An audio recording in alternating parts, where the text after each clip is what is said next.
Doctor, माझ्या बाळाच्या गळ्याभोवती नाड आहे. सिझेरियन सेक्शनच लागणार का?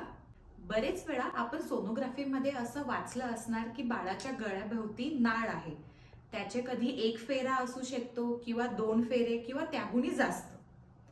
याचा परिणाम डिलिव्हरीवर कसा होतो ते आपण जाणून घेऊ. जर एक फेरा असेल तर ते खूप नॉर्मल आणि कॉमन असतं. त्यात बाळाला फास बसण्याची शक्यता कमी असते आणि नॉर्मल डिलिव्हरी आरामशीर होऊ शकते. जर 2 फेरे असतील तर नॉर्मल डिलिव्हरी सुद्धा होऊ शकते, पण बाळाच्या ठोक्यांकडे जास्त लक्ष द्यावं लागतं.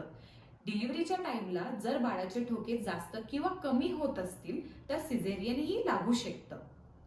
2 पेक्षा जास्त फेरे जर असतील तर सिझेरियन डिलिव्हरी हे बेस्ट आहे.